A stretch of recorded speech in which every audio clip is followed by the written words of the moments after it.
सारेगामा कारवां mini भक्ति।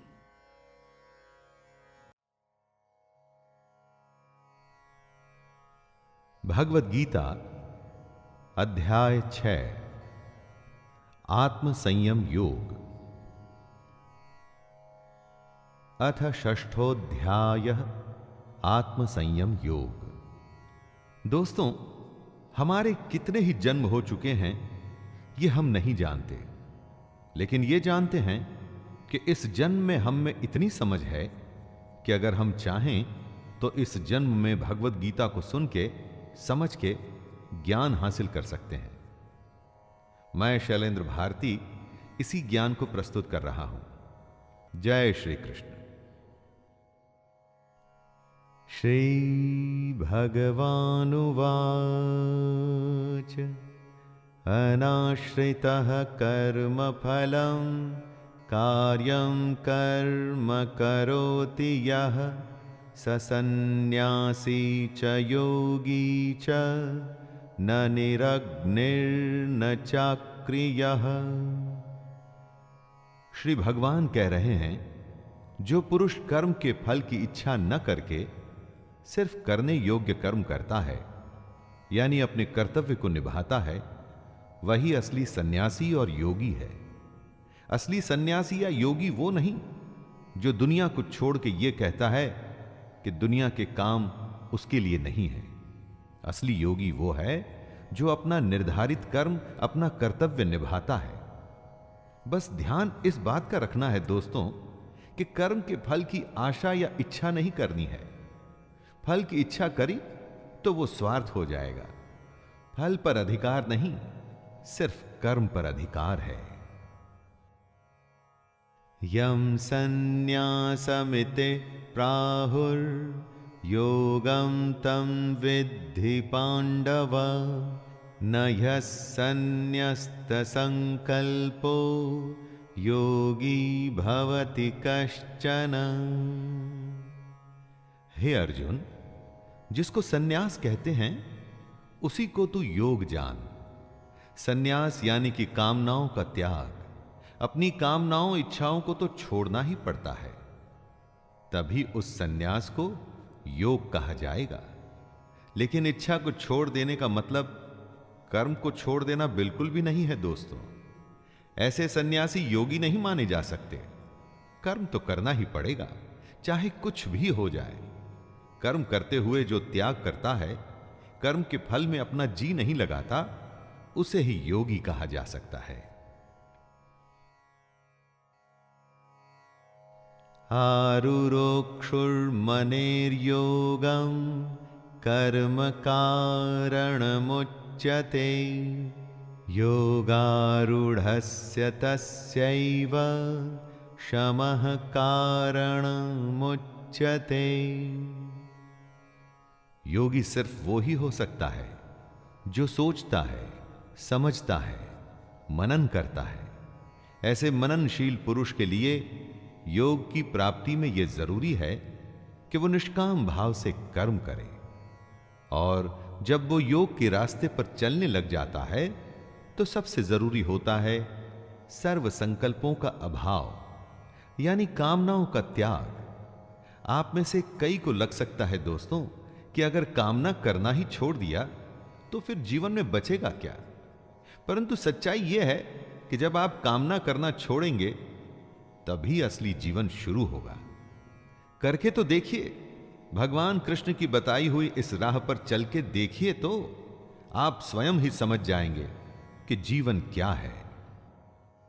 यदा हिनेन्द्रियार्थेषु न कर्मस्वनुषज्जते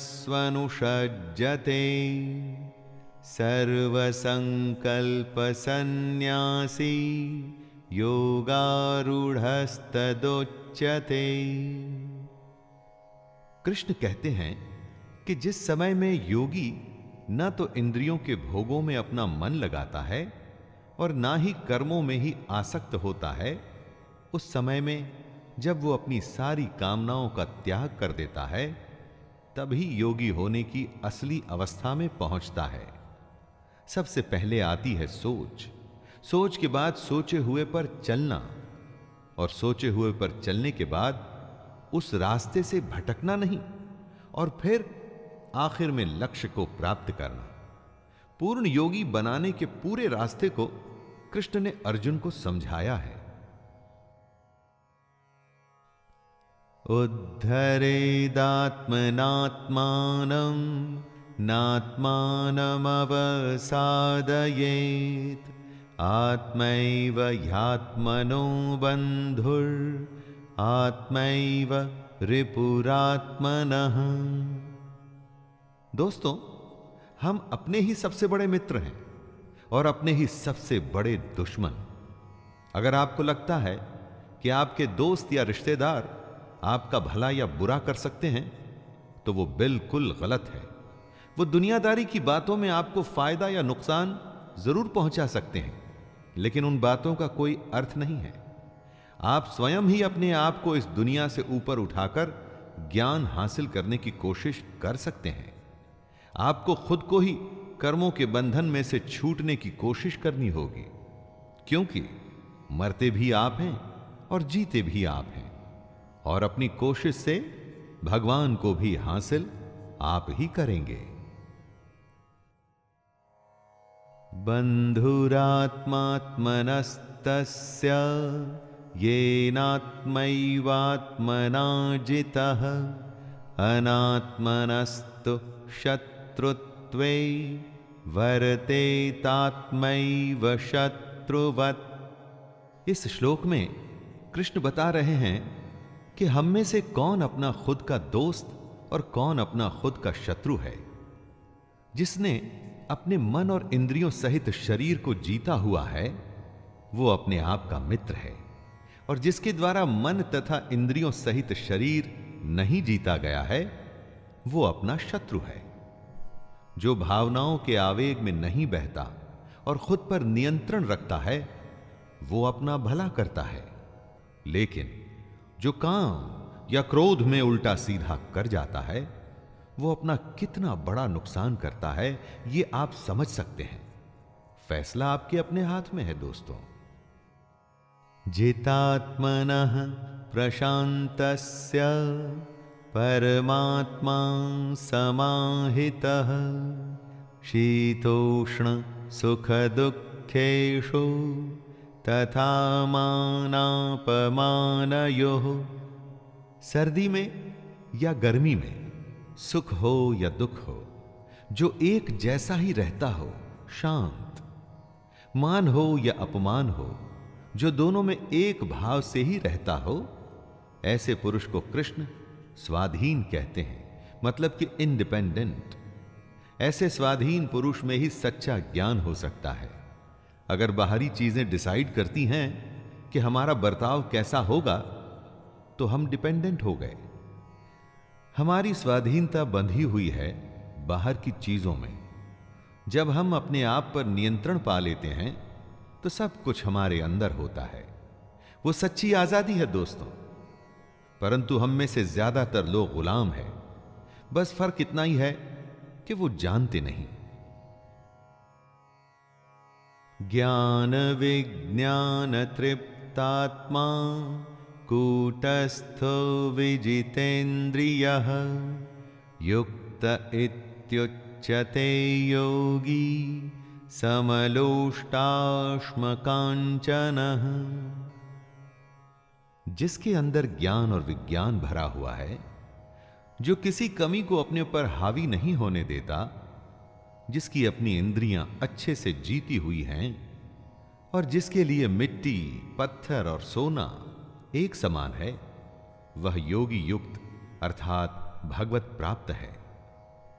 असली योगी मिट्टी और सोने को एक जैसा समझता है। लेकिन सोना तो बहुमूल्य होता है, तो सोने को मिट्टी समझना क्या नादानी नहीं है दोस्तों? जी नहीं, सोना बहुमूल्य है, लेकिन इस दुनिया के सुखों के लिए वो सुख जो असल में झूठे हैं, योगी पुरुष इस बात को जान जाता है।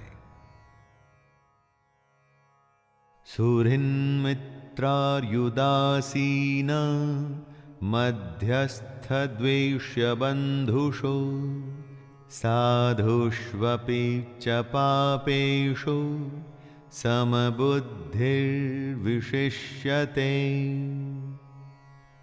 योगी की परिभाषा को समझाते हुए कृष्ण कहते हैं, जो सुहृद है, मतलब जो मन से सबका भला चाहता है, जो सबका दोस्त है, जो अपने दुश्मन से, अपना बुरा चाहने वाले का भी अच्छा चाहता है, वही असली योगी है। अच्छे बुरे लोगों में भेद करना हम सबकी आदत होती है, लेकिन क्या सब लोगों को जज कर पाने में आप सक्षम हैं? नहीं। जो योगी होता है ना, वो किसी को जज नहीं करता, वो सबके लिए एक जैसा भाव रखता है।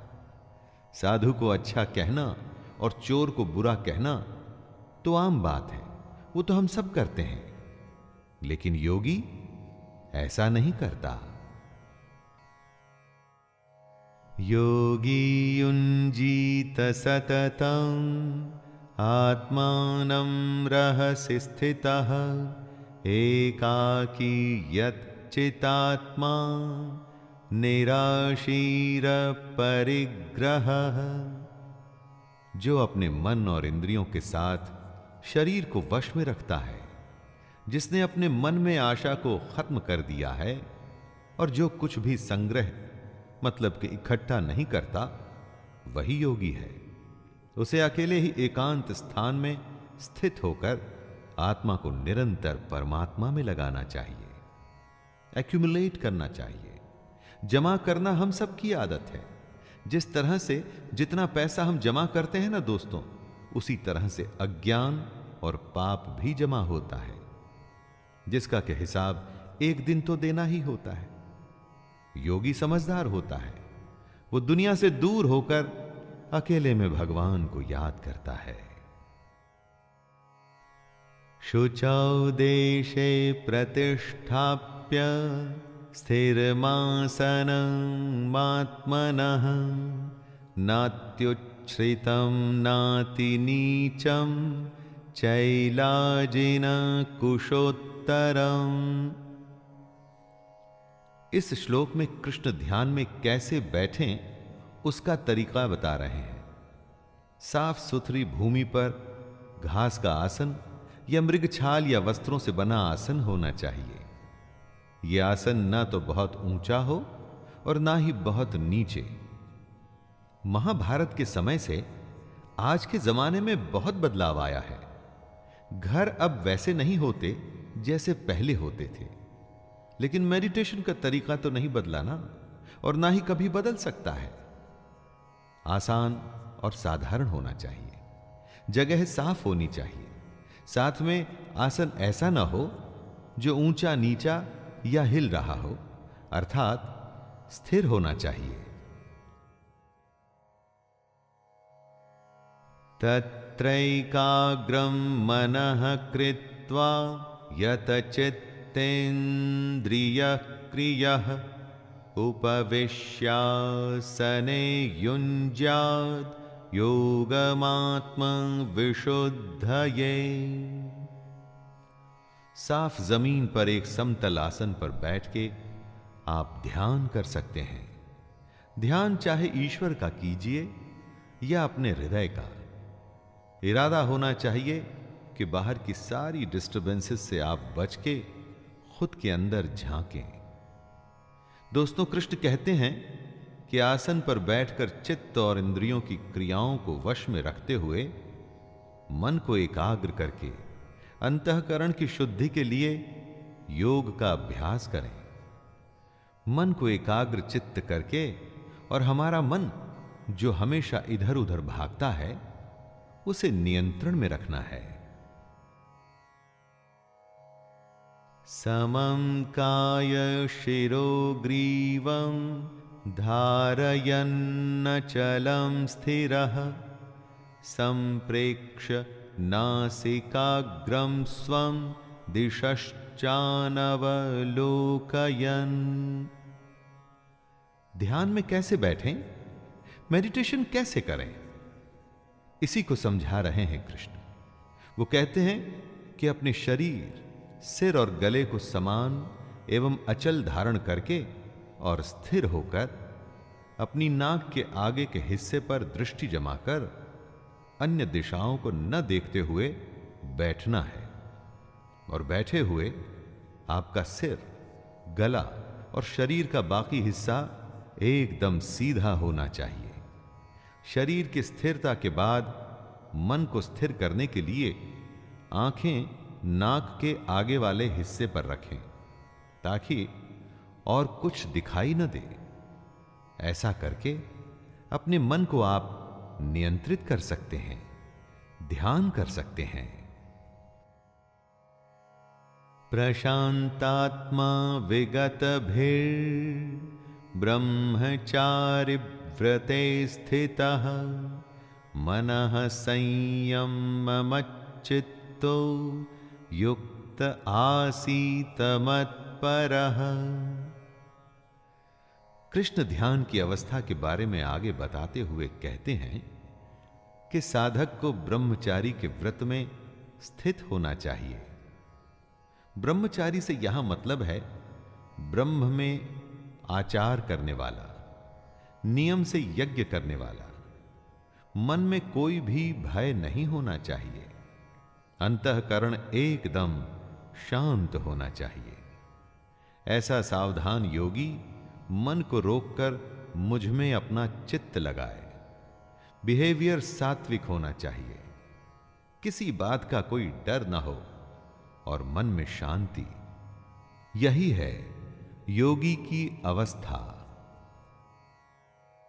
युञ्जन्नेवं सदात्मानं योगी नियतमानसः शांतिं निर्वाण परमां मत्संस्थामधिगच्छति।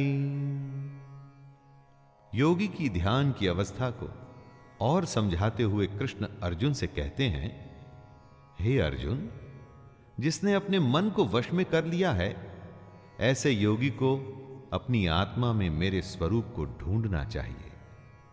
ऐसा करता हुआ योगी मुझ में रहने वाली परमानंद की पराकाष्ठा रूप शांति को प्राप्त होता है। दोस्तों, हमारी आत्मा उसी परमात्मा का ही एक अंश है। मन इस सच को हमसे छुपाने की कोशिश करता है। इसीलिए मन को वश में करना एक योगी के लिए बेहद जरूरी है।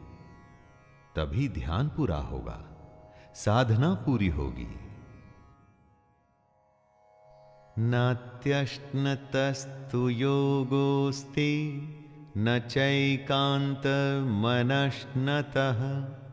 न चाति स्वप्नशीलस्य जाग्रतो नैव चार्जुन। योग करते तो बहुत हैं, लेकिन कितनों को इसमें सिद्धि मिलती है? और कौन है वो जिनको ये सिद्धि प्राप्त होती है? यही बात कृष्ण बताते हैं।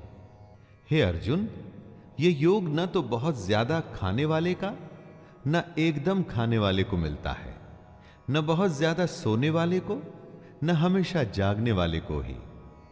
कृष्ण यहां अति की बात कर रहे हैं, चाहे भूख हो या नींद।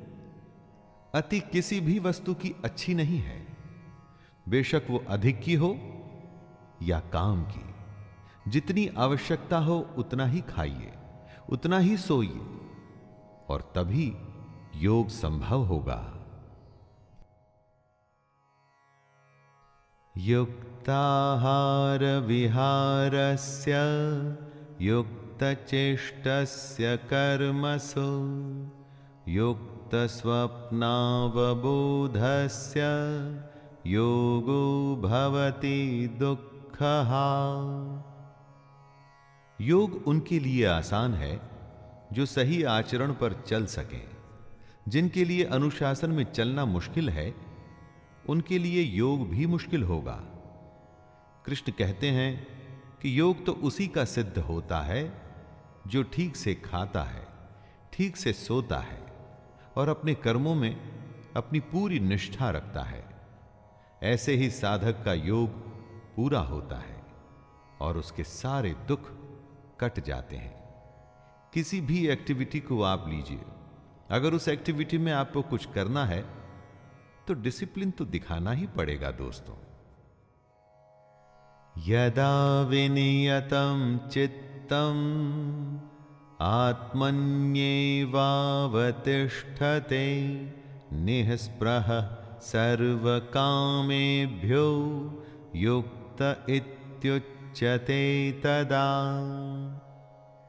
जिसने अपने चित्त को एकदम वश में कर लिया है और जो परमात्मा में ही भली भांति स्थित हो जाता है, ऐसे समय में वो साधक भोगों से दूर होकर योग युक्त हो जाता है। मेडिटेशन में एक समय ऐसा आता है जब आपका मन पूरी तरह से आपके वश में होता है। उसकी हिम्मत नहीं इधर उधर का सोचने की। जब ऐसी स्थिति आती है तब आप अपने आप को, अपने काम को परमात्मा में पूरी तरह से लगा सकते हैं। ऐसे समय में आप इंद्रियों के भोगों से भी एकदम दूर हो जाते हैं और यही पूर्ण योग की स्थिति होती है। यथा दीपो निवातस्थो निंगते सोपमा स्मृता योगिनो यतचित्तस्य युञ्जतो योगमात्मनः। योगी का मन, उसका चित्त कैसा होता है, इस श्लोक में उसकी बात की गई है दोस्तों।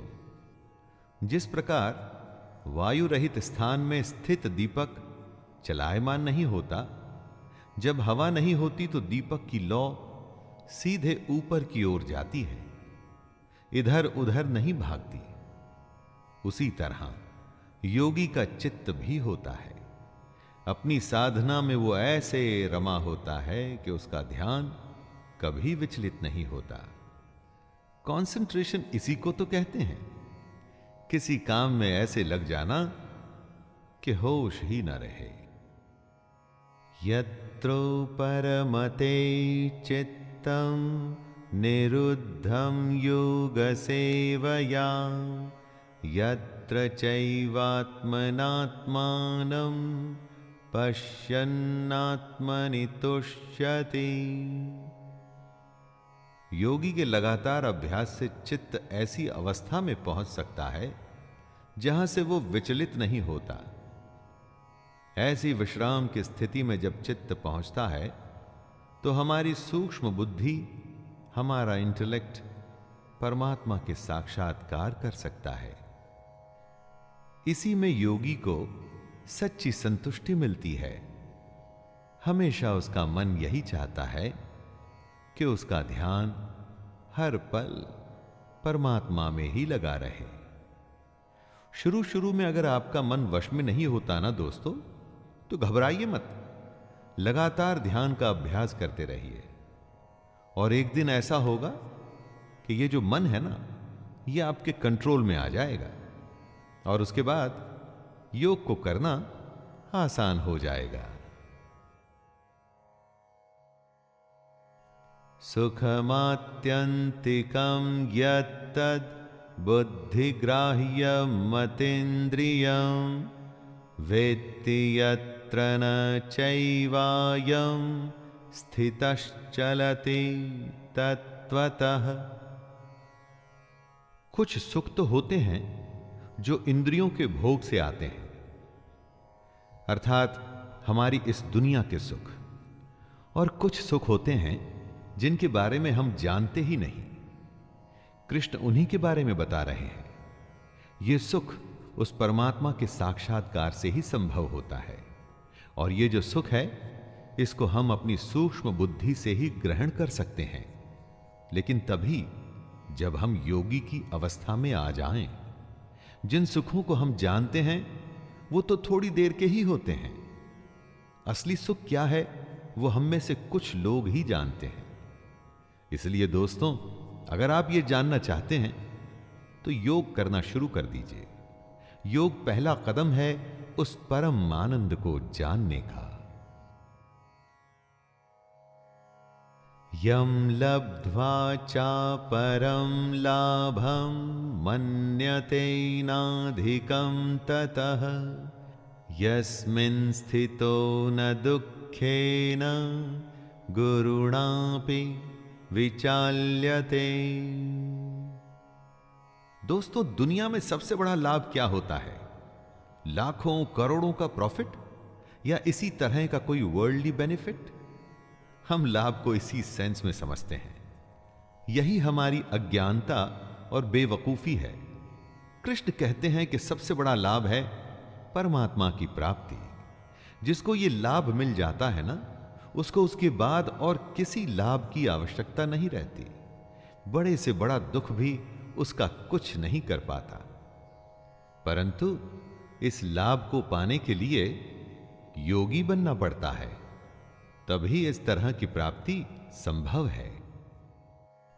तम विद्या दुख संयोग वियोगम योग संज्ञितम सनिश्चयेन योक्तव्यो योगो निर्विण्ण चेतसा। इस दुनिया को भवसागर इसलिए कहा जाता है क्योंकि इस संसार में सिर्फ दुख है, और इस संसार से आप बचेंगे कैसे? कोशिश करिए यह जानने की कि आखिर उस संसार में है क्या। और यही बात कृष्ण समझा रहे हैं अर्जुन को कि जो इस दुनिया के दुख से अलग है वही योग है। इसे ही हमको जानना चाहिए, और जानने के बाद इस योग को हमको सच्चे मन से करने का अभ्यास करना चाहिए। प्रैक्टिस ही आपको योग में परफेक्ट बनाएगी। दोस्तों, दुनिया में योग ही एक ऐसा रास्ता है जो भगवान की सच्चाई के बारे में बताएगा। संकल्प प्रभवान कामान् त्यक्त्वा सर्वान् शेषतः मनसैवेन्द्रियग्रामं विनियम्य समन्ततः। किसी वस्तु का मिल जाना होता है संयोग, किसी वस्तु का छूट जाना होता है वियोग। संयोग और वियोग से जो परे है वो है योग। सबसे बड़े सुख की प्राप्ति का नाम है योग। इस दुनिया की इच्छाओं को छोड़कर ही इस योग की स्थिति में आया जा सकता है। और इच्छाएं तभी छूटती हैं जब मन वश में होता है। इसलिए अगर योग की स्थिति में आना है तो लालच, स्वार्थ, दुनिया के छोटे मोटे फायदे, रिश्तेदारी, मोह सब कुछ छोड़ना पड़ता है। दोस्तों, फैसला आपके हाथ में है। आपको छोटा फायदा चाहिए या सबसे बड़ा फायदा? शनैः शनैरुपरमेद बुद्ध्या धृति ग्रहीतया आत्मसंस्थं मनः कृत्वा न किंचिदपि चिंतयेत। पानी की अपनी कोई पहचान नहीं होती। जिस भी बर्तन में डालिए पानी उसके जैसा ही बन जाता है। लेकिन यही पानी जब लगातार किसी चट्टान पर गिरता रहता है तो अपना असर छोड़ जाता है। इसी को कृष्ण क्रम क्रम अभ्यास बता रहे हैं। धीरे धीरे अपनी प्रैक्टिस करते रहिए और योग की स्थिति को पाने के लिए हर रोज ध्यान करते रहिए, मेडिटेशन में बैठते रहिए। कुछ समय के बाद आप देखेंगे कि इसका नतीजा आपको दिखना शुरू हो गया है। दोस्तों, ये बात योग ही नहीं, जीवन के हर पहलू पर भी लागू होती है। यतो यतो निश्चरति मनश्चंचलमस्थिरं ततस्ततो नियम्यैतद् आत्मन्येव वशं नयेत्। आप जो करना चाहते हैं मन उसमें कभी नहीं लगता, और जो नहीं करना चाहते मन बार बार उसी तरफ भागता है। इसीलिए तो मन को चंचल कहते हैं। दोस्तों, ये कभी रुकता नहीं, परंतु लगातार अभ्यास से इसकी इसी आदत पे आप विजय पा सकते हैं। दुनिया की अलग अलग बातें इसको भगाती हैं, अस्थिर बनाती हैं। आपके अपने संकल्प, अपनी इच्छा शक्ति को दृढ़ करके ध्यान करते हुए इसी मन को वश में करना है। तभी ये मन परमात्मा या जो काम आप करना चाहते हैं उसमें ही लगा रहेगा। प्रशांत मनसं ह्येनं योगिनं सुखमुत्तमं उपैति शांतरजसं ब्रह्मभूतमकल्मषम्। गति चाहे धीमी ही क्यों न हो, लेकिन लगातार अभ्यास के बाद आप पाएंगे कि आप अपने मन को वश में कर सकते हैं। एक बार ऐसा हो गया तो आपका मन शांत हो जाएगा, उसकी चंचलता खत्म हो जाएगी। ये अवस्था ही पहली कड़ी है उस श्रृंखला की जो आपको एक दिन परम आनंद के पास ले जाएगी। परमात्मा के अगर दर्शन करने हैं, सबसे बड़े सुख को अगर फील करना है, तो शुरुआत यहीं से करनी होगी। मेडिटेशन को आप गेटवे मान सकते हैं सबसे बड़े सच का। युञ्जन्नेवं सदात्मानं योगी विगत कल्मषः सुखेन ब्रह्म संस्पर्शम् अत्यंतं सुखमश्नुते। जो लगातार खुद को ध्यान में लगाकर अपने मन को वश में करके योगी की स्थिति में आता है, वो सारे पापों से भी दूर हो जाता है। वही योगी पर ब्रह्म परमात्मा के रूप को जान पाता है। यही तो सबसे बड़ा आनंद है। किसी को सोने में, किसी को खाने में, और भी न जाने अनगिनत काम हैं जिससे लोगों को आनंद मिलता है। लेकिन दोस्तों, ये सारे आनंद क्षणिक हैं, कुछ मोमेंट्स में खत्म हो जाने वाले। ब्रह्म के स्वरूप को पहचानने का जो आनंद है, वो सदा सदा के लिए है। वो ऐसा सुख है जो कभी खत्म नहीं होता।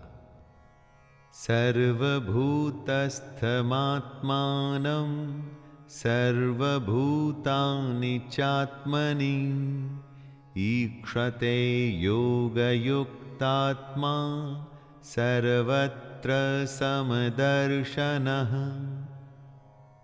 हमारे चारों तरफ एक अनंत चेतना है, इन्फिनिट कॉन्शियसनेस। इसी में हमको एक भाव से अपना मन लगाना होता है। जो योगी ऐसा करने में सक्षम हो जाता है, जो सबको समभाव से देखता है, वो अपनी आत्मा को जान जाता है। हमारी आत्मा में सब कुछ है, लेकिन उसे देखने के लिए ज्ञान चाहिए होता है, और यह ज्ञान योग से ही आता है। कॉन्शियसनेस की सबसे बड़ी स्थिति को ही योग कहते हैं, और तभी हम अपने आप को पूरी दुनिया में और पूरी दुनिया को अपने आप में देख पाते हैं। यो मां पश्यति सर्वत्र सर्वं च मयि पश्यति तस्याहं न प्रणश्यामि स च मे न प्रणश्यति। बहुत बड़ा एक सवाल है। आज से हजारों साल पहले भी था, आज भी है और आगे भी रहेगा। दोस्तों, अगर भगवान है तो दिखता क्यों नहीं?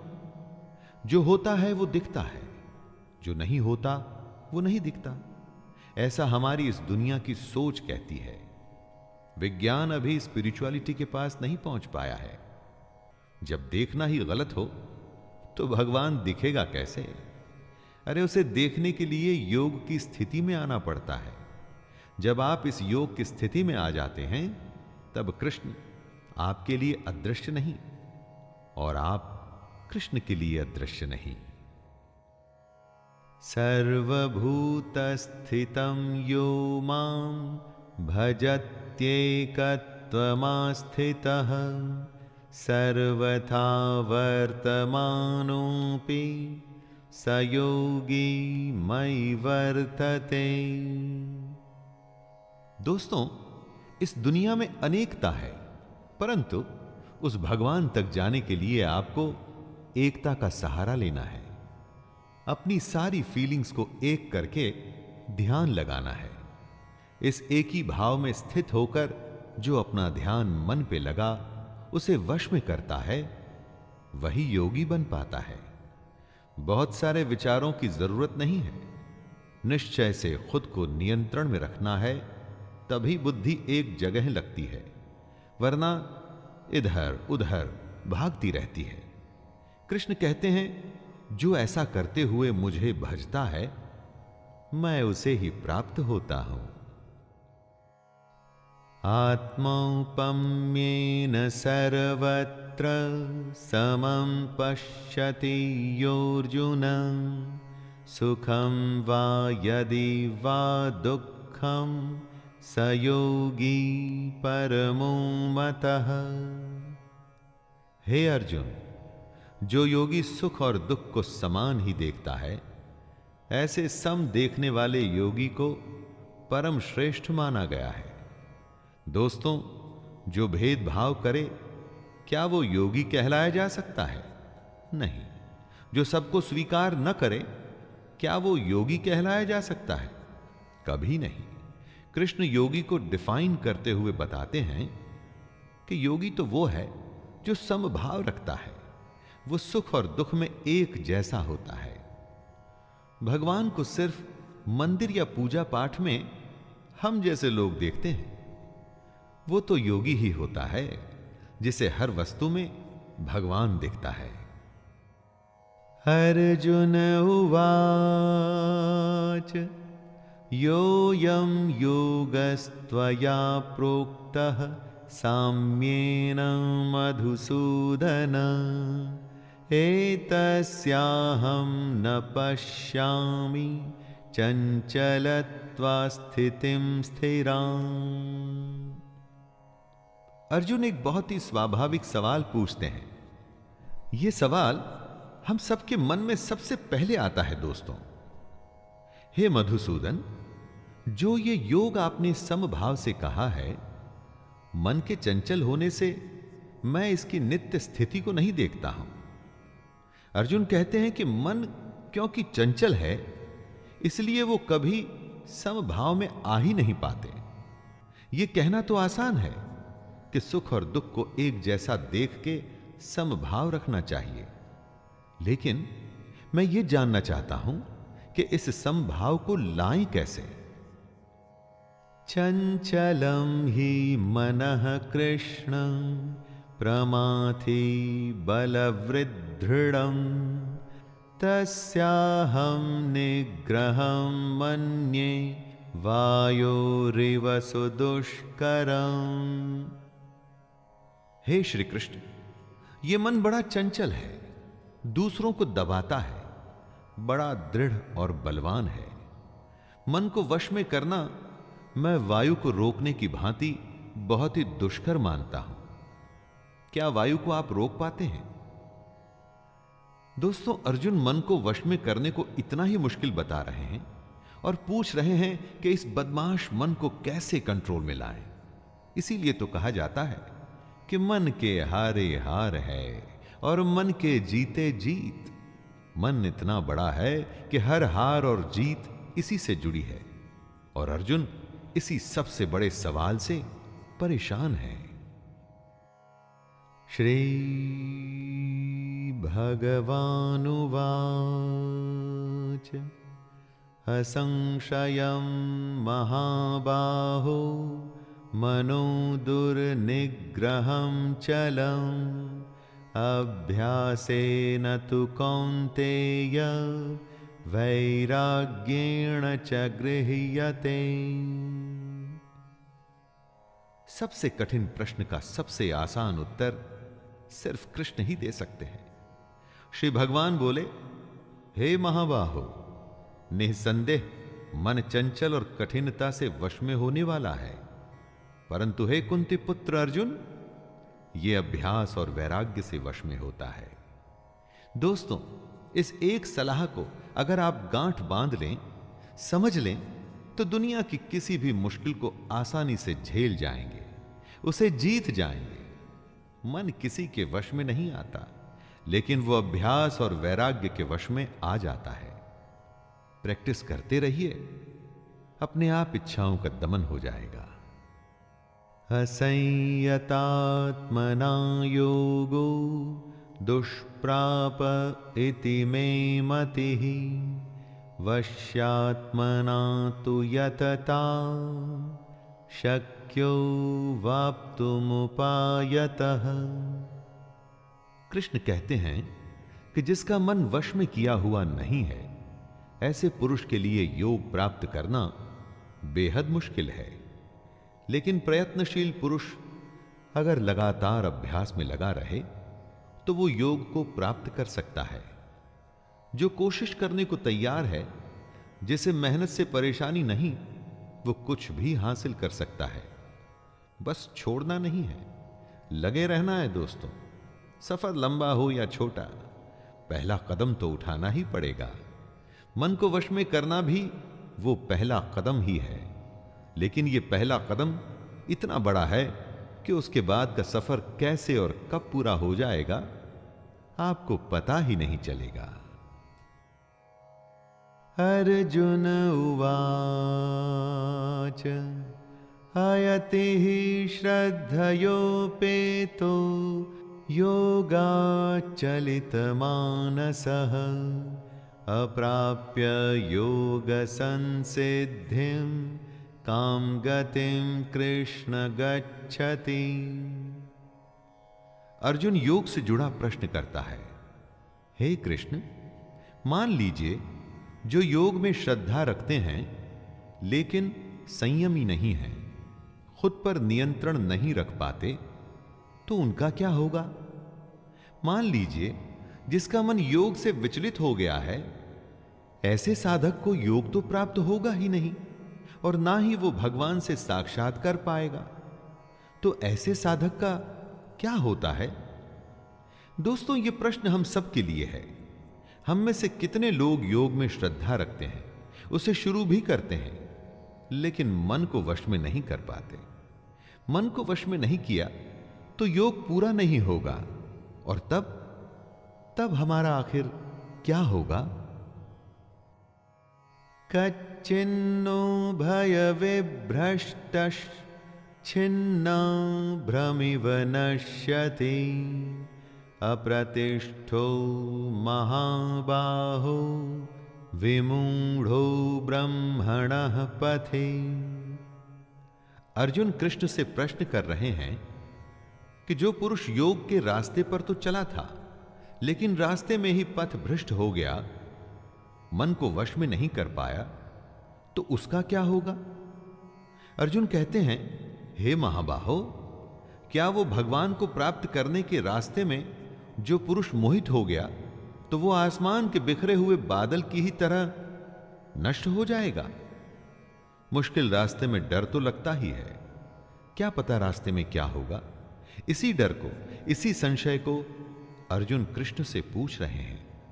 जिसने योग शुरू तो किया, लेकिन बीच में ही अगर वो रास्ता भूल गया, जिससे योग छूट गया, तो उसका क्या होगा? क्या वो नष्ट हो जाएगा?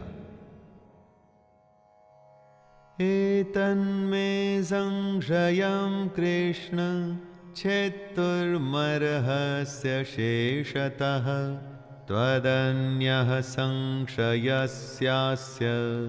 छेत्ता नायुपपद्यते।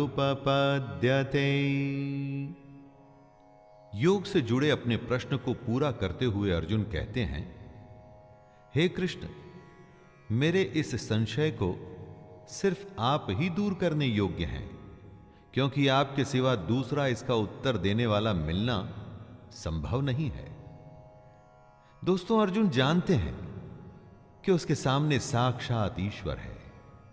वो ईश्वर जो मनुष्यों के बीच मनुष्यों के युद्ध में खड़ा है और युद्ध करने की सलाह दे रहा है। अर्जुन को पता है कि कृष्ण से बड़ा कोई ज्ञानी नहीं। जो कृष्ण ने कह दिया वही अंतिम सत्य है। इस प्रश्न में एक तरह से अर्जुन का प्रणाम है कृष्ण को। श्री भगवानुवाच पार्थनैवेह नामुत्र विनाशस्तस्य विद्यते न हि कल्याणकृतः कश्चित् दुर्गतिं तात गच्छति। श्री भगवान अर्जुन को उत्तर देते हैं, हे पार्थ, उस पुरुष का न तो इस लोक में नाश होता है और न परलोक में ही, क्योंकि हे प्यारे, अपनी आत्मा के भले के लिए कर्म करने वाला कोई भी मनुष्य दुर्गति को प्राप्त नहीं होता। जिसने योग शुरू किया लेकिन बेचारा मन को वश में नहीं कर पाया, तो उसका क्या होगा? क्या वो नष्ट हो जाएगा? दोस्तों, यही प्रश्न था अर्जुन का, और उत्तर में कृष्ण कहते हैं कि जिसने आत्मा की भलाई का रास्ता चुना है, जो भगवान को जानना चाहता है, उसका कभी नाश नहीं हो सकता। दोनों लोकों में उसका बुरा हो ही नहीं सकता। सही भी है दोस्तों, भगवान को पाने के रास्ते में जो चलता है ना, उसका बुरा हो भी कैसे सकता है। प्राप्य पुण्य कृतां लोकान् उषित्वा शाश्वतिः समाः शुचीनां श्रीमतां गेहे योगभ्रष्टोऽभिजायते। जिसने योग शुरू तो किया लेकिन बीच में ही छोड़ दिया, ऐसे पुरुष को कृष्ण योग भ्रष्ट कहते हैं। वो आगे कहते हैं कि ऐसा पुरुष नष्ट नहीं होता, बल्कि स्वर्ग को प्राप्त होता है। स्वर्ग में कई सालों तक रहने के बाद वो शुद्ध आचरण वाले श्रीमान पुरुषों के घर में जन्म लेता है। हम जहां जन्म लेते हैं, उसी के साथ हमारा भाग्य और हमारा जीवन जुड़ जाता है। सबको लगता है कि अगर वो किसी अच्छे घर में जन्म लेते तो क्या उनका जीवन अच्छा होता? दोस्तों, कृष्ण का कहना है कि अच्छे कर्मों का नतीजा ही अच्छा होता है। अगर आपने अच्छा कर्म शुरू किया, जैसे कि योग, लेकिन अगर वो छूट भी गया तो चिंता की कोई बात नहीं, अगला जन्म एक अच्छे घर में ही होगा। अथवा योगिनामेव कुले भवति धीमताम् एतद्धि दुर्लभतरं लोके जन्म यदीदृशम्। जैसी संगत वैसी रंगत। जिस माहौल में आप होते हैं, उसी के जैसे बन जाते हैं। कृष्ण कहते हैं कि जो पुरुष योग पथ पे चला था लेकिन रास्ते में भ्रष्ट हो गया, तो भी उसके उत्तम कर्म वेस्ट नहीं जाएंगे। पहले वो स्वर्ग जाएगा और उसके बाद अगले जन्म में ज्ञानवान योगियों के कुल में जन्म लेगा। कृष्ण आगे कहते हैं कि हमारा जो ये जन्म है, वो निसंदेह अत्यंत दुर्लभ है, उसे बेकार नहीं करना चाहिए। दोस्तों, कृष्ण की कई बातों पर चलने में सिर्फ चांदी चांदी है। उनके बताए योग पे आप सच्चे मन से चलिए, पार हो गए तो भगवान मिल जाएगा। बीच में ही कहीं रुक गए, अटक गए, तो भी उसका फायदा अगले जन्म में तो जरूर मिलेगा। तत्र तं बुद्धि संयोगं लभते पौर्वदेहिकं यतते च ततो भूयः संसिद्धौ कुरु नंदन। अगर सच्चे मन से आप योग के रास्ते पर चलते हुए मन को वश में करने की कोशिश कर रहे थे, लेकिन किसी कारण वो अधूरा रह गया, तो घबराने की जरूरत नहीं। आपके संग्रह किए हुए योग के संस्कार खत्म नहीं होंगे। अगले जन्म में भी वो संस्कार आप में रहेंगे और अपना सफर आप उसके आगे से शुरू कर पाएंगे। फिर से जब आप योग शुरू करेंगे तो पिछला अर्जित किया हुआ ज्ञान आपकी बुद्धि में निहित रहेगा, आप में समाया रहेगा। तो फिर फिक्र कैसी? कृष्ण को सुनिए, उसके योग में लग जाइए। ये जन्म भी सुधरेगा और अगला भी।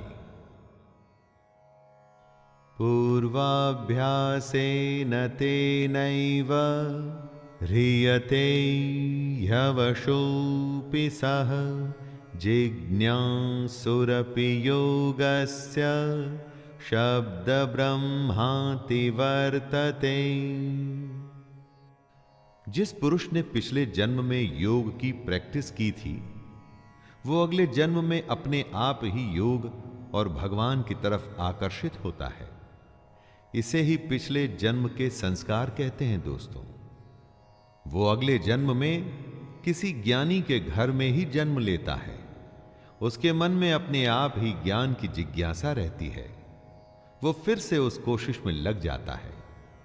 पिछले जन्म में अधूरी रह गई थी जो बात, उसी बात पे वो फिर से लग जाता है।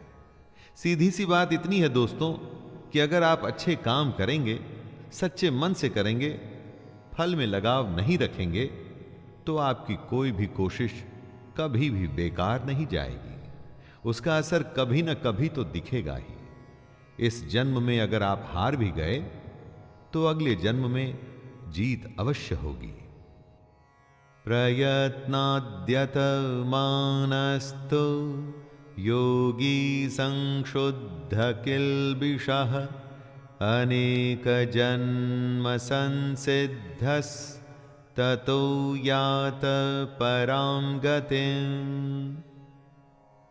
जो अपने हर जन्म में योग की कोशिश करता रहता है, वो एक दिन परम गति को जरूर प्राप्त होता है।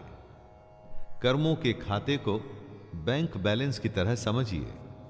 अच्छा जमा होता रहता है और बुरा घटता रहता है। हर जन्म के संस्कार इस खाते में जमा हो रहे हैं। कृष्ण कह रहे हैं कि लगातार कोशिश करने वाले को एक न एक दिन उसकी मेहनत का फल मिलता ही है। योग में बीज का नाश नहीं होता। अगर आपने योग में कुछ भी कोशिश की तो उसका फल तो अवश्य ही मिलेगा। तपस्विभ्योऽधिको योगी ज्ञानिभ्योऽपि मतोऽधिकः कर्मेभ्यश्चाधिको योगी तस्माद्योगी भवार्जुन। योगी तपस्वियों से भी श्रेष्ठ होता है। शास्त्र को जानने वालों से भी श्रेष्ठ माना जाता है उसे। जो सकाम काम करता है उनसे भी योगी श्रेष्ठ होता है। कृष्ण कहते हैं, हे अर्जुन, तू योगी हो। दोस्तों, योग और योगी की महिमा का डिस्क्रिप्शन देते हुए कृष्ण कहते हैं कि योगी सबसे बड़ा होता है। कितनी ही कोई तपस्या क्यों न कर ले, शास्त्रों का ज्ञान हासिल क्यों न कर ले, कितने भी सकाम कर्म क्यों न कर ले, लेकिन योगी की बराबरी नहीं कर सकता। कृष्ण चाहते हैं कि अर्जुन योगी बने। दोस्तों, हमें भी योग को समझ उसे अपने जीवन में उतारकर योगी बनने की कोशिश करनी चाहिए। योगिनामपि सर्वेषां मद्गतेनान्तरात्मना श्रद्धावान् भजते यो मां समे युक्ततमो मतः। जितने भी योगी होते हैं ना, उनमें से सबसे श्रद्धावान योगी अपनी आत्मा से मुझको निरंतर भजता है। वह योगी मुझे परम श्रेष्ठ मान्य है। कृष्ण जी ने अपनी प्रेफरेंस बताई है दोस्तों। भजन दिखावे की चीज नहीं होती, इसका प्रदर्शन नहीं करना चाहिए। आपके आसपास के लोगों को शायद ये अच्छा लगे, लेकिन भगवान को बिल्कुल अच्छा नहीं लगता ये सब। यही कृष्ण भी कह रहे हैं। जो अपने अंतःकरण से, अपनी आत्मा से मुझको भजता है, कृष्ण को आपको सिर्फ अपने मन में रखना है। उसकी फोटो गले में टांग के नहीं घूमना, उसका टैटू नहीं करवाना है, उसकी बताई बातों पर चलना है, उसके योग को साधना है। तभी तो आप उसके प्रिय होंगे और तभी आपको वो सारी चीजें प्राप्त होंगी जो आप चाहते हैं। दोस्तों, ये था 6ठा अध्याय। जिसमें कृष्ण ने योग और योगी की विशेषताओं के बारे में बात की, हमें समझाया कि योग क्या होता है, कैसे होता है और अगर शुरू किया जाए तो कैसे कई जन्मों तक चलता है। आइए अब फिर से मुलाकात होगी 7वें अध्याय में।